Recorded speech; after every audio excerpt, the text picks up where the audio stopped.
அனைவருக்கும் வணக்கம். இந்த வீடியோவில் இப்போ என்ன பார்க்க போகிறோம் அப்படின்னா, பொலிட்டிக்கல் சயின்ஸில் ரொம்ப ரொம்ப இம்பார்ட்டன்ட் டாபிக் இது. பஞ்சாயத் ராஜ். எல்லா எக்ஸாம்லேயும் அட்லீஸ்ட்டு 2 அல்லது 3 கேள்வி இதுலேருந்து கண்டிப்பாக வரும். ஓகேங்களா? அதை பற்றி டீட்டெயிலாக நம்ம கீவேர்ட்ஸோட எடுத்து வச்சுருக்கோம், பார்த்துடலாம். ஃபஸ்ட்டு பார்த்தீங்கன்னா பஞ்சாயத் ராஜ். ஃபஸ்ட்டு இதை வைக்கணும் அப்படின்னு சொல்லி ஃபஸ்ட்டு ஒரு 3 கமிட்டி, இந்த 3 கமிட்டி பேரையும் நீங்கள் எப்பயும் மறக்கக்கூடாது. பல்வந்த் ரால் மேக்தா committee, Ashok Mehta committee, LM Singhvi committee. இந்த 3 கமிட்டியும் தான் இந்த பஞ்சாயத் ராஜை மாடிஃபை பண்ணுது. ஓகேங்களா? ஃபர்ஸ்ட் பல்வந்த் ரால் மேக்தா கமிட்டி அப்படிங்கிறவங்க தான் என்ன செய்யறாங்கன்னா, 1957 recommended 3 tier panchayat system, recommended 3 tier, அந்த வில்லேஜ், பிளாக்கு, ஜில்லா இந்த மாதிரி பிரிச்சு பண்ணணும் அப்படிங்கிற விஷயத்த ஃபர்ஸ்ட் கொடுத்தது இவங்க தான். ஸோ இது எப்படி நான் வச்சுக்கிறேன்னா, பல்வந்த் ரால் மேக்தாங்கிறதே 3 பேரா இருக்கு. சரிங்களா? இது எல்லாமே எல்லாம் சிங் எல்லாமே 2 பேரா இருக்கும். இது மட்டும் 3 பேரா இருக்கும்.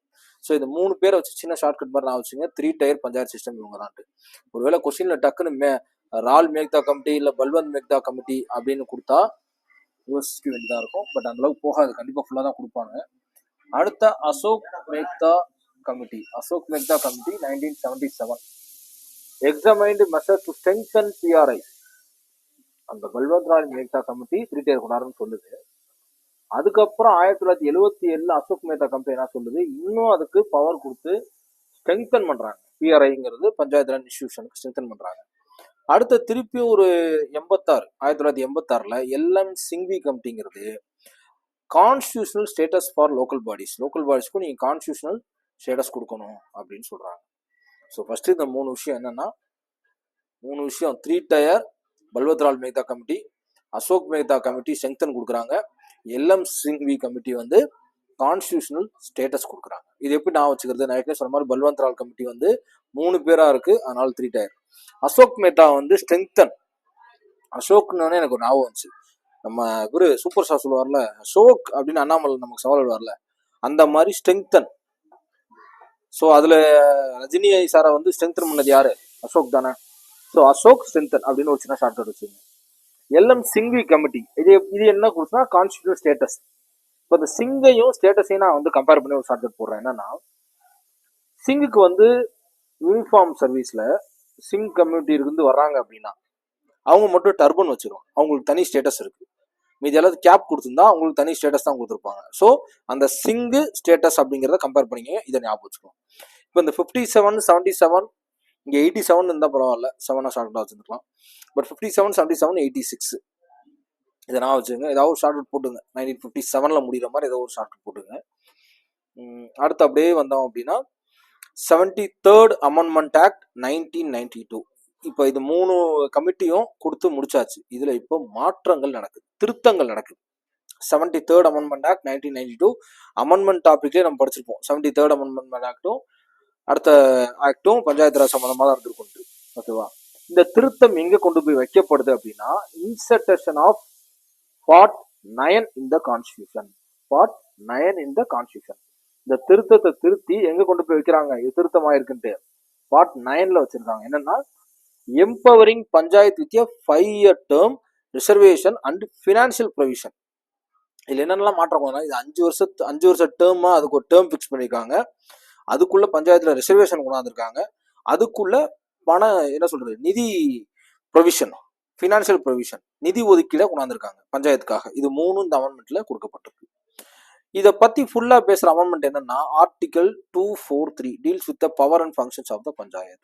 இதுல ஆர்டிகல் கேட்கலாம், இதுல என்ன அமெண்ட்மெண்ட் கேட்கலாம், எந்த கமிட்டி என்ன பண்ணுச்சுன்னு கேட்கலாம், எந்த கமிட்டி எந்த இயர்ல வந்துச்சுன்னு கேட்கலாம். இந்த மாதிரி ஏகப்பட்ட கேள்வி இங்க கேட்க முடியும்.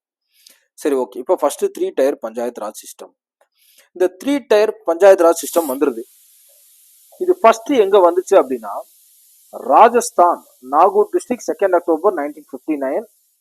அதுக்கப்புறம் ஆந்திர பிரதேஷ். அப்போ ஃபர்ஸ்ட் 3 டயர் பஞ்சாயத் சிஸ்டம் எங்க வந்திருக்கு அப்படின்னா, ராஜஸ்தான்ல, நாகூர் டிஸ்ட்ரிக்ட்ல. இந்த 2 October இதுக்கும் நம்ம காந்திக்கும் ஒரு இது இருக்கு, ஒரு லிங்க் இருக்கு. அதனாலதான் October 2 அன்னைக்கு இதை இம்ப்ளிமெண்ட் பண்ணிருக்காங்க. ஓகேவா? October 2 இதை கூட நான் வச்சுக்கலாம், காந்திக்கு இவருக்கும் லிங்க் இருக்குங்கிறத. நாகூர் டிஸ்ட்ரிக்ட் 1959. நமக்கு 1957 தான் பல்வந்த் ராய் கமிட்டி சொல்றாங்க. அதுல இருந்து ஒரு 2 வருஷம் கழிச்சு 1959 அதுக்கப்புறம் ஆந்திர பிரதேஷ்ல வந்திருக்கு. இந்த 3 tier சிஸ்டம்ங்கிறது என்ன அப்படின்னா, first village panchayat, block panchayat, அடுத்த ஜில்லா பரிஷத். ஓகேவா? ஃபர்ஸ்ட் வில்லேஜ் பஞ்சாயத்தை பார்த்தலாம். இதுல எலெக்டட் மெம்பர்ஸ் இருக்காங்க. 5ல இருந்து 31 வரைக்கும் வச்சுக்கலாம். 5ல இருந்து 31 மெம்பர் வரைக்கும் வச்சுக்கலாம். சர்பஞ்ச் அப்படிங்கிறது என்னன்னா ஒரு லீடர் மாதிரி, ஒரு பொசிஷன், ஒரு சேர்மன் மாதிரி சர்பஞ்ச் அப்படின்னு சொல்லுவாங்க. எலெக்டட் டைரக்ட்லியும் இருக்கலாம், டைரக்ட்லியும் இருக்கலாம். ஓகேவா? அடுத்த கிராம சபா. கிராம சபா உங்களுக்கு தெரியும். ஆல் அடல்ட்ஸ் இந்த வில்லேஜ் சூப்பர்வைஸ் த பஞ்சாயத். எல்லா அடல்ட்ஸும் என்ன பண்ணலாம், அந்த வில்லேஜ்ல பஞ்சாயத்தை என்ன பண்ணலாம், நம்ம போய் கலந்துக்கலாம், கேள்வி கேட்கலாம். கிராம சபை நடக்கும், குறிப்பிட்ட நாட்கள் நடக்கும். ஓகேவா? அடுத்த இதுல ரிசர்வேஷன் உண்டு. Reservation for SC STs and women reservation 3 பேருக்குமே உண்டு. இப்போ அடுத்த பிளாக் பஞ்சாயத்துக்கு வரோம். பிளாக் பஞ்சாயத்தை பஞ்சாயத் சமிதி அப்படின்னு சொல்லுவாங்க. வில்லேஜ் பஞ்சாயத்து வில்லேஜ் பஞ்சாயத்து சொல்றாங்க, சர்பஞ்ச்னு சொல்லலாம். அல்லதுன்னா பிளாக் பஞ்சாயத்தை சமிதி அப்படின்னு சொல்றாங்க. முக்கியமா இதான் கேள்வி கேட்க, வில்லேஜ் பஞ்சாயத்துக்குரிய வேர்டு என்ன, பிளாக் பஞ்சாயத்தோட வேர்டு என்னன்னு கண்டிப்பா கேட்பாங்க. பல தடவை கேட்டிருக்காங்க கொஸ்டின்ல.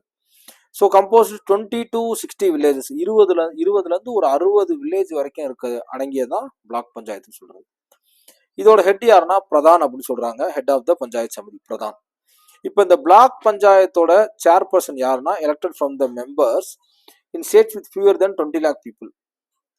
அதாவது எப்படின்னா, இந்த பிளாக் பஞ்சாயத் சேர்பர்சன் எதுல இருந்து, இதுக்குன்னு மெம்பர் இருப்பாங்க இல்லையா, இந்த மெம்பர்ல இருந்து தான் என்ன செய்ய முடியும், பிளாக் பஞ்சாயத் சேர்பர்சனை அவங்களே தேர்ந்தெடுக்க முடியும்.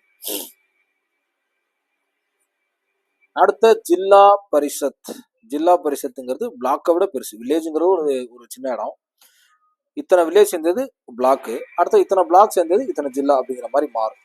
ஸோ ஜில்லா பரிஷத் வந்து டைரக்டா election for district level members. ஏன்னா இது டிஸ்ட்ரிக்ட் லெவலில் போயிருது ஜில்லாங்கிறது. அப்போ டைரக்டா எலெக்ஷன் தான். சேர்மன் வந்து எலெக்டட் ஃப்ரம் த மெம்பர்ஸ், அந்த மெம்பர்ஸ் யாருக்கும் அவங்களே சேர்மன் எடுத்துக்கலாம். சேர்மன்ஷிப் வந்து district level electoral body for rural administration. Okay, for rural administration. Okay, இப்போ chairmanship district level elected body. ஜில்லாங்கிறது என்ன அப்படின்னா டிஸ்ட்ரிக்ட் லெவல் மட்டும்தான், அதை மறந்துடாது. அடுத்து salient features of the 73rd amendment. சாலியன் ஃபியூச்சர்ஸ்னா இந்த 73வது சட்டத்திருத்தம் தான் நிறைய மாற்றங்களை கொண்டாந்துருக்கு. அந்த மாற்றங்களை கொண்டாந்தது மட்டும் இல்லாம என்ன பிரச்சனை அப்படின்னா, நிறைய விதமான புது விஷயங்களை உள்ள கொண்டாந்துருக்கு 72வது அமெண்ட்மெண்ட். அதோட டேர்மை நிர்ணயம் பண்ணது இதுதான். எஸ்சி எஸ்டி உமனுக்கு 1/3 சீட்ஸ், 3ல் 1 பங்கு சீட்டை கொடுக்கணுங்கிறது தான். ஃபினான்ஸு, ஸ்டேட் கமிஷனுக்கு ஃபினான்ஸு, ஸ்டேட் எலெக்ஷன் கமிஷனுக்கும் ஃபினான்ஸு, எல்லாமே. ஆர்டிகல் 23 வந்து ஸ்டேட் எலெக்ஷன் கமிஷனல் ரோலை இங்கே சொல்லுது. என்னன்னா, இப்போ state finance commission review finance, grants, aid for panchayat. State finance commission தான் செய்யுது, ஃபினான்ஸ் கொடுக்கறது, என்ன சொல்றது, ஃபினான்ஸை ஒதுக்குறது, இது எல்லா வேலையும் ஸ்டேட் ஃபினான்ஸ் கமிஷன் வந்து நடக்குது. இதுக்கு ஸ்டேட் எலெக்ஷன் கமிஷன் என்ன பண்ணுது, இந்த பஞ்சாயத்துல எலெக்ஷன் இருக்கு இல்லையா, டேட்டா எலக்ட்ரல் மெம்பர்ஸ் படிச்சோம் இல்லையா, அதை நடத்தி கொடுக்குது. ஆர்டிகல் 243 வந்து இந்த எலெக்ஷன் கமிஷனோட ரோலை சொல்லுது. இந்த 73rd ஃபுல்லா இப்ப பஞ்சாயத்து ராஜ். பஞ்சாயத்து ராஜ்ல ஃபர்ஸ்ட் என்ன பார்த்தோம், 3 விதமான கமிட்டி உள்ள வருது. 3 விதமான கமிட்டி 3 விதமான விஷயங்களை நமக்கு ஃபோர்ஸ் பண்ணி கொடுக்குது. 3 tier வருது. அதுக்கப்புறம் பார்த்தீங்கன்னா என்ன சொல்றது, ரெண்டாவது என்ன சொல்றது, ஸ்ட்ரெங்தன் பண்ணுது அசோக் மேக்தா கமிட்டி. 3வது வந்து பார்த்தீங்க அப்படின்னா சிங் கமிட்டி கான்ஸ்டியூஷனல் ஸ்டேட்டஸை வாங்கி கொடுக்குது. இது எல்லாமே 73rd இப்போ பஞ்சாயத்து முடிச்சு. இப்போ அடுத்த முனிசிபாலிட்டியை பற்றி பார்க்க போகிறோம். Municipalities part 9A. Part 9A. 74th Amendment Act 1992 defines urban local governance. Defines urban local governance. 74வது சட்டத்திருத்தம் என்ன பண்ணுது, அர்பன் லோக்கல் கவர்னன்ஸ் தான் என்ன அப்படிங்கிற விஷயத்த தெளிவா சொல்லுது, புதுசா இன்க்ளூட் பண்ணிருக்காங்க. இப்போ ஆர்டிகல் 243P இருந்து ஆர்டிகல் 243Z வரைக்கும் cover the provision of municipalities. அப்ப 243 இதை மட்டும் நான் வச்சிட்டாலே போதும், எல்லா இதையும் ஓரளவு கவர் பண்ணிடலாம். எல்லா ஆர்டிகலும் இதுக்குள்ளே தான் வருது. அந்த KPG தான் மாறுதே ஒழிய மற்ற எதுவும் மாறல. Cover the provisions of municipality, என்னென்ன ப்ரொவிஷன்லாம் இருக்குன்னு சொல்லுது. இதை இப்போ 3ஆ பிரிக்கிறாங்க. Nagar panchayat, municipal council, municipal corporation. இப்போ நகர் பஞ்சாயத்னா என்ன, for transiting rural to urban areas. கிராமமா இருக்கிறது நகரமா மாறிட்டு இருக்க ஏரியா இருக்கு இல்லையா, அதுதான் அர்பன் ஏரியாஸ். கிராமம் தான் அது, பட் கொஞ்சம் கொஞ்சமா வளர்ச்சி அடைஞ்சு நகரமா இப்பதான் மாறிட்டு இருக்கு, அதுதான் நகர் பஞ்சாயத்து. முனிசிபல் கவுன்சில்லாம் என்னன்னா சின்ன சின்ன அர்பன், அது மாறிடுச்சு, ஆனா ஃபுல்லாவே டவுன் போய் தான் சின்ன சின்ன டவுன். முனிசிபல் கார்பரேஷனுங்கிறது larger urban area, larger town. ஓகேவா? ஓகே. அடுத்த இதுல வந்து வார்ட்ஸ் கமிட்டின்னு ஒரு ஏரியா இருக்கு. Wards committee record for municipalities with population 3 lakh or more. 3 lakh or more. என்ன சொல்றாங்கன்னா, வார்ட் கமிட்டி 3 லட்சம் மக்கள் இருக்குல்ல, record for municipality with population, ஒரு முனிசிபாலிட்டின்னு இருக்கணும்னா அட்லீஸ்ட் என்ன செய்யணும், 3 லட்சம் அல்லது 3 லட்சத்துக்கு மேலேயாவது இருக்கும் அப்படின்னு சொல்றாங்க. ரெக்கார்ட் ஃபார் முனிசிபாலிட்டிஸ் வித், அதுக்கு பேர் தான் வார்ட் கமிட்டி அப்படிங்கிறது. டாக்ஸேஷன் பவர், முனிசிபாலிட்டிக்கு can impose tax fees duty. முனிசிபாலிட்டிக்கு பவர் உண்டு. நம்ம கட்டுறோம்ல தண்ணி வரி, வீட்டு வரி, எல்லா வரியும் கட்டுறோம்ல, அதான் அதெல்லாம் முனிசிபாலிட்டி தான் நமக்கு போடுது. அதான் இங்கேயும் ஸ்டேட் ஃபினான்ஸ் கமிஷன் இருக்கு, ஃபினான்ஷியல் ஷேர்ஸ் கொடுக்கறதுக்கு. அடுத்த டிஸ்ட்ரிக்ட் பிளானிங் கமிட்டின்னு ஒன்று இருக்கு, கன்சாலிடேட்ஸ் பஞ்சாயத் அண்ட் முனிசிபாலிட்டி பிளான்ஸ், ரெண்டையுமே பார்க்கறது. டிஸ்ட்ரிக்ட் இதோட வேலை என்ன, ரெண்டையுமே பார்க்கறது இதோடைய வேலை. Consolidate panchayat and district planning committee. Last 2024 UPSC preliminary கொஸ்டின்ல இப்ப நான் கொடுத்த கீவேர்டை மட்டும் படிச்சு 2 கேள்விக்கு ஆன்சர் பண்ணிடலாம். என்ன கேட்டிருந்தாங்கன்னா, கீழ்கண்டவற்றுள் அவங்க சொல்றதுல எது எதெல்லாம் உண்மை அப்படின்னு கேட்டதானு. இதுல டிஸ்ட்ரிக்ட் பிளானிங் கமிட்டி வந்து இருக்கு பஞ்சாயத்து ராஜுக்குள்ள அப்படின்னு சொல்லியிருந்தாங்க. அதுக்கப்புறம் வந்து ஸ்டேட் ஃபினான்ஸ் கமிஷன் தான் இதுக்கு ஒதுக்குதா அப்படின்னு கேட்டிருந்தாங்க. இதை வச்சு நம்ம 2 யூபிஎஸ்சி கொஸ்டின் ஆன்சர் பண்ணியிருந்துருக்கலாம். அடுத்த மெட்ரோபாலிட்டன் பிளானிங் கமிட்டி, இதோட பிளான் என்னன்னா, இதோட வேலை என்னன்னா, prepares draft for metropolitans area development plan. Okay, முன்னேறதுக்கான பிளான்லாம் மெட்ரோபாலிட்டன்ஸ் ஏரியா கூட தான் மெட்ரோ பிளானிங். அது மெட்ரோபாலிட்டன் ஏரியாஸ் வந்துருது, ஈஸியாக நான் வச்சுக்கலாம். ஓகே, இப்போ ஒரு வழியா பஞ்சாயத்து ராஜ் முனிசிபாலிட்டியோடைய கோர் கண்டென்ட் எல்லாமே நம்ம படிச்சாச்சு. அடுத்த அஃபிஷியல் லாங்குவேஜ் பார்ட் 10, இது ஒரு 5, 16, 17. Okay, official language. இப்போ அஃபிஷியல் லாங்குவேஜ் அப்படிங்கிற டாபிக் பார்க்க போகிறோம். முக்கியமான டாபிக் இது, பஞ்சாயத்து ராஜ் முனிசிபாலிட்டி, அது மாதிரி. அடுத்த official language, Hindi in Devanagari script as the official union language. Hindi in Devanagari script as the official union language சொல்லிட்டாங்க. அஃபிஷியல் யூனியன் லாங்குவேஜ் ஹிந்தி தான் அப்படின்ட்டு. ஓகேவா? அப்போ ஹிந்தியின் தேவனாகிரி ஸ்கிரிப்ட்ல இருக்க ஹிந்தி அப்படின்னு சொல்றாங்க, அதுதான் இந்த நாட்டோட அஃபிஷியல் யூனியன் லாங்குவேஜ். அடுத்த English, official language for supreme court and high court proceedings. Official language for supreme court and high court proceeding, அதாவது சுப்ரீம் கோர்ட்லையும் ஹை கோர்ட்லையும் ஆங்கில மொழியில தான் நம்ம என்ன செய்யணும், கொண்டு போகணும், கேஸை வாதாடணும், எல்லாமே. அதான் இங்கே சொல்லியிருக்காங்க அஃபிஷியல் லாங்குவேஜ்ல. அடுத்த 8th ஸ்கெடியூல், புதுசா ஒரு 14 லாங்குவேஜ், புதுசா என்ன 14 லாங்குவேஜ் இருந்திருக்கு, இப்போ வந்து 22 லாங்குவேஜா மாறிடுச்சு. எப்படின்னா நிறைய இதை ஆட் பண்ணியிருக்காங்க. சிந்தி, கொன்கானி, போடா, மைத்திலி, இந்த மாதிரி லாங்குவேஜ்லாம் என்ன பண்ணியிருக்காங்க, அந்த ஸ்கெடியூல் 8th ஸ்கெடியூல்ல கொண்டாந்து சேர்த்துருக்காங்க. ஓகேவா? சிந்தி எப்போ சேர்த்தாங்க அப்படின்னா, added in 21st amendment act 1967. நம்ம அமெண்ட்மெண்ட் படித்தோம் பார்த்தீங்களா, அதை ஷார்ட் போட்டோம்னா இது நான் வந்திருக்கும். Konkani, Manipuri, Nepali order by the 71st amendment act 1992. Bodo, Dogri, Maithili, சந்தி ஆர்டர் 92nd அமெண்ட்மெண்ட் ஆக்ட் 2000. இதுவும் அமெண்ட்மெண்ட்ல இருக்கு, நம்ம அமெண்ட்மெண்ட்லேயே இருக்கு. இதுல எது ஒன்னே ஒன்று இல்லைன்னா 71st அமெண்ட்மெண்ட் மட்டும் இல்லைன்னு நினைக்கிறேன். 71st அமெண்ட்மெண்ட் மட்டும் இல்லை. இதை தெளிவாக படிச்சிருந்தாலும் யூபிஎஸ்சியில் ஒரு கொஸ்டின் அட்டன் பண்ணியிருக்கலாம். ஏன்னா இந்த கொங்கானி, மணிப்புரி, நேபாளி இதெல்லாம் எத்தனாவது அப்படி கேட்கல, 71வது அமெண்ட்மெண்ட்ல சேர்க்கப்பட்ட மொழிகள் என்னன்னு சொல்லி கேட்டிருந்தாங்க. ஸோ இது ரொம்ப ரொம்ப இம்பார்ட்டன்ட். அடுத்த டியூட்டி ஆஃப் த சென்டர், இதோட டியூட்டி என்னன்னா, promote Hindi is a unifying language. Hindi வந்து ஒரு யூனியன் லாங்குவேஜா ப்ரமோட் பண்றதா இதனுடைய வேலை. புரியுதுங்களா? ப்ரமோட் பண்றது இதனுடைய வேலை. ஓகே, அடுத்து article 343 defines Hindi as the official language of the union.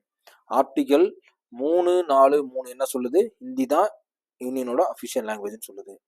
Official language commission எப்போ வந்து மேக் பண்ணாங்கன்னா 1955 பிஜி கேர் அப்படிங்கிறவரு அதோட ஹெட்டாக இருந்திருக்காரு.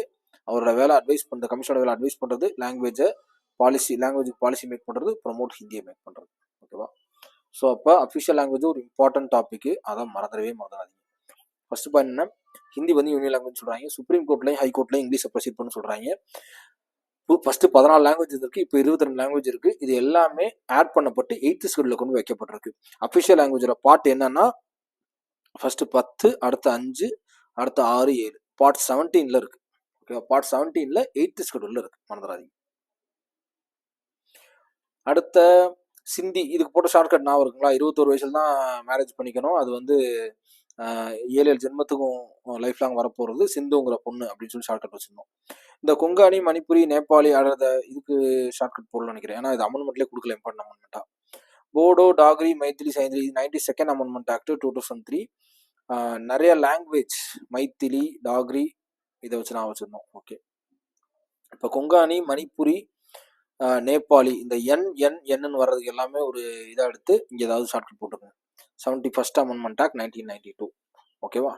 அடுத்து 343, அங்கே வந்து பஞ்சாயத்து ராஜ்லையும் இதுலையும் பார்த்தீங்கன்னா 243 வந்துட்டே இருந்துச்சுல்ல. ஸோ அதனால தான் 243 சொன்னேன் இல்லைங்களா, அதனால தான் இந்த கம்பைன் நான் கொடுத்துருக்குது. 243 இங்கே என்ன 243, இங்கே 343. சூப்பர், நமக்கு ஒரு சின்ன ஒரு லிங்க் கிடச்சிருக்கு. ஓகே, இப்போ அடிஷ்னல் பாயிண்ட்ஸ் பாருங்க. கான்ஸ்டியூஷனல் ப்ரொவிஷன் லோக்கல் செல்ஃப் கவர்மெண்ட்டுக்கு த்ரூ பஞ்சாயத்து அண்டு முனிசிபாலிட்டிஸ். என்ன சொல்ல வருதுன்னா, கான்ஸ்டியூஷனல் ப்ரொவிஷன்லேருந்து லோக்கல் செல்ஃப் கவர்மெண்ட்டும் சரி, பஞ்சாயத்துக்கும் சரி, முனிசிபாலிட்டியும் சரி, அதுக்கு ப்ரொவிஷன் எல்லாமே இருக்குது. ஃபினான்ஷியல் ப்ரொவிஷன் யார் கொடுக்குறா? State finance commission for both panchayat and municipality, ரெண்டுக்குமே ஃபினான்ஸ் சப்போர்ட் யார்? ஃபினான்ஷியல் கமிஷன் தான். ஜெண்டர் ரிசர்வேஷன் கொடுக்கப்பட்டிருக்கு. 1/3 சீட்ல for women both panchayat and municipalities அப்படிங்கிறதுல கொடுக்கப்பட்டிருக்கு. ஓகேவா? ஓகே, ரொம்ப இம்பார்ட்டன்ட் டாபிக் இது. மற்ற டாப்பிக்கை விட ரொம்ப ரொம்ப இம்பார்ட்டன்ட் டாபிக். ஏன்னா அஃபிஷியல் லாங்குவேஜை விட ரொம்ப இம்பார்ட்டன்ட் டாபிக் வந்து பஞ்சாயத்து ராஜும் இதுவும் தான். ஓகேவா? ஏன்னா யூபிஎஸ்சி எல்லாம் தனி டாப்பிக்காகவே கொடுத்துருக்காங்க. ஸோ ஓரளவு நம்ம 90% விஷயத்த இதுக்குள்ளே ஞாபகம் வச்சுட்டாச்சு. இந்த 776க்கு மட்டும் ஏதாவது ஒரு ஷார்ட்கட் போட்டுருங்க. பல்வந்த் ராய் மேக்தா 7, அசோக் மேக்தா 7, எல்எம் சிங்வி 6, ஏதாவது ஒரு ஷார்ட்கட் போட்டுருங்க, வேறு வழியே இல்லை, இல்லாட்டி மறந்துடுவோம் ஃபர்ஸ்ட் ஆஃப் ஆல். அதான் ஓகேங்களா? ஓகே, இதோட பிடிஎஃப்பை கீழே டிஸ்கிரிப்ஷனில் கொடுக்குறேன், டவுன்லோட் பண்ணி படிங்க. ஃபுல் கண்டென்ட் எடுத்தாச்சு. இது மற்ற புக்கில் பார்த்தா அப்படியே ஸ்கூல் புக்கில் அங்கிட்டு 2 கொடுத்துருப்பான், இங்கிட்டு 2 கொடுத்துருப்பான். நீங்கள் அதான் தொலைவே தேவையில்லை, டேரெக்டாக அந்த பிடிஎஃப் டவுன்லோட் பண்ணுங்கள். ஃபுல்லாக எடுத்தாச்சு, அதை பற்றி என்னென்ன இருக்கோ எல்லா விஷயமும் எடுத்தாச்சு. Okay, thank you so much, thank you.